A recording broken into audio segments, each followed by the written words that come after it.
But I said yesterday that Joe Burrow, when he comes back, is not going to look like himself. Is not going to look like himself.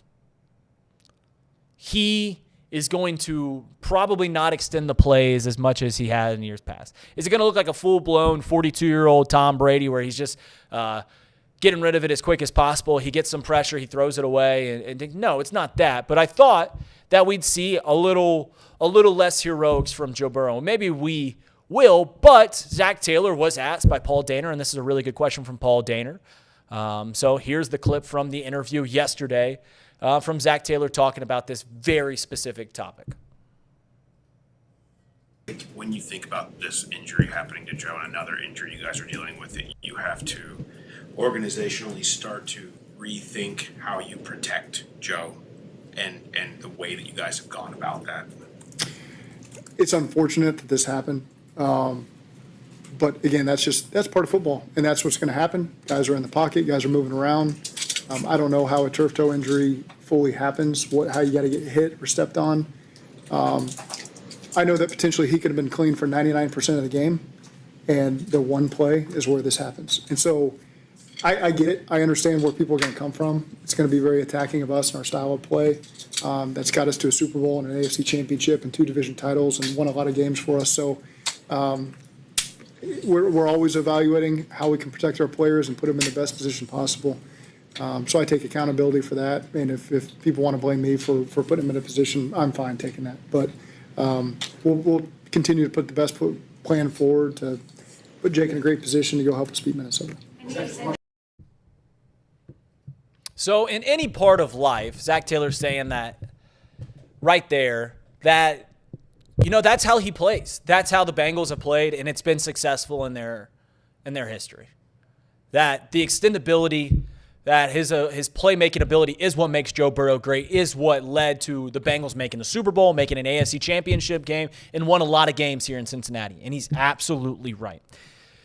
In life, a little self-diagnostic check is as important than pretty much anything. You've got to understand where you are. You've got to be able to look yourself in the mirror and say, all right, what am I good at?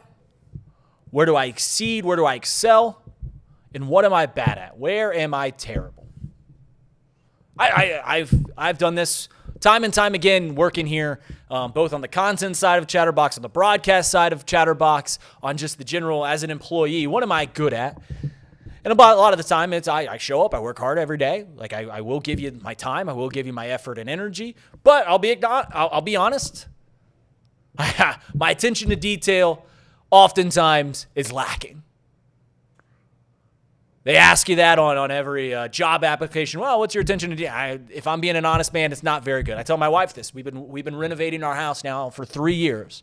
And I'm willing to show up every day. I'm willing to work on the projects, watch the YouTube videos. I was not a handyman at all. I'm still not that handy, but I'm certainly miles ahead now than where I was in 2022 in terms of handiness. I'll try, but, maybe the caulking isn't as clean as it should be. Maybe there's a streak in the paint. Maybe this thing, just the screw is a little loose. Stuff like that. And Zach Taylor is looking at his team and he goes, listen, Joe Burrow as a player, maybe his greatest strength, perhaps his greatest strength, is his ability to extend the play. Is his ability to make something out of nothing. The pocket's collapsing. He buys himself more time and can throw on the run.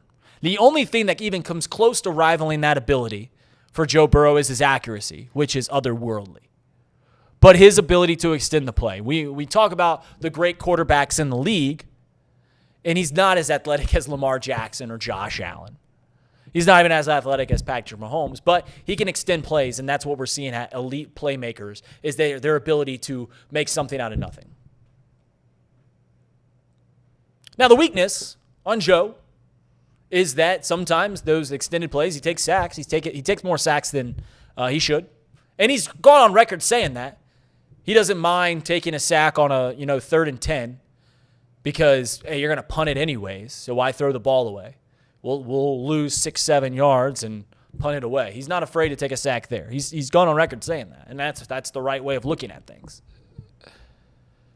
But, Joe Burrow takes some sacks, and oftentimes when you extend the plays, you take a big hit from a big man, and that's where we've seen the injuries come over time and time again.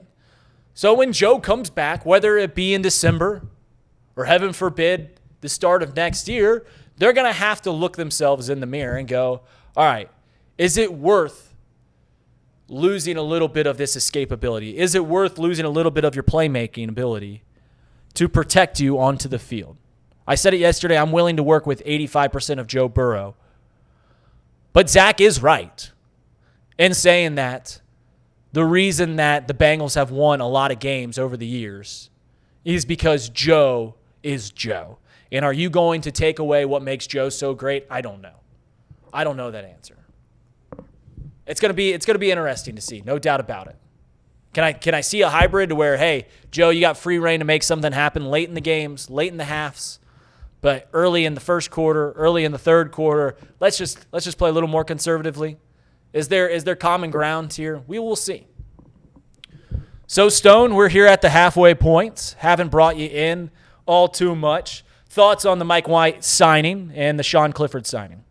Yeah, I mean, we'll take it right at this point. Obviously, it was only a matter of time before they brought somebody else in. We talked about that at length yesterday, and we threw around some names that were, a little bit more entertaining than others. But as you alluded to, there was no chance that Cincinnati would bring in a guy like Jameis Winston. Kirk Cousins with the contract, he's owed $27 million this year. That wouldn't have made any sense in the world. You're just looking for someone that is a competent backup to Jake Browning, and perhaps somebody that could potentially challenge him if he were to struggle over the course of the next 3 to 4 weeks as the Bengals starting quarterback. I think you're going to see him have a pretty long leash when it comes to him being the starter for the Cincinnati Bengals football team. But, if the Bengals lose their next 3 or 4 games and Mike White is learning the system well and, Zach Taylor has confidence in him, maybe you see him make the switch. But at the end of the day, if the Bengals have to go to a different quarterback besides Jake Browning that isn't Joe Burrow, the season's probably over. That's just kind of the reality of the situation here. So,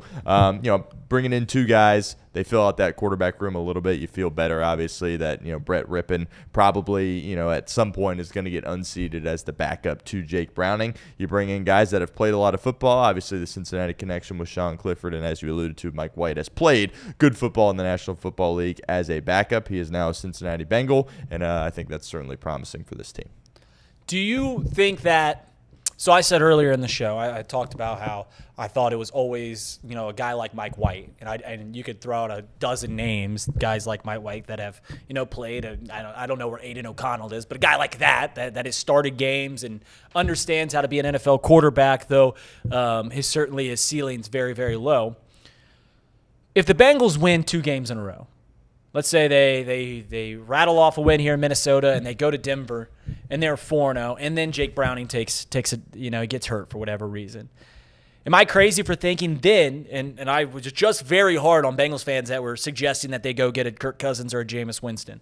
Am I crazy for thinking that then you go, all right, we're 4-0, we've got to get someone that can win us games in the meantime, like a Kirk Cousins, like a Jameis Winston that has played serious time. Am I crazy for thinking that? Do you think that's a reality? I don't think you're crazy at all. I do think that you're probably not going to get a Baker Mayfield situation where you bring a guy in and he can play the next day. If you're going to make a signing, I think you want at least a week or 2, probably 2 weeks before you feel comfortable throwing him out there as the guy. So, if something were to happen to Browning and then you bring a guy in, is he ready to go for you right away? And is he going to be a better option than somebody like Mike White or Sean Clifford? I don't know. But within the building, there has to be. I understand it's a toe injury. I understand it's, borderline unprecedented. But with the people in the building, there has to be a feel for where Joe Burrow could potentially return, right?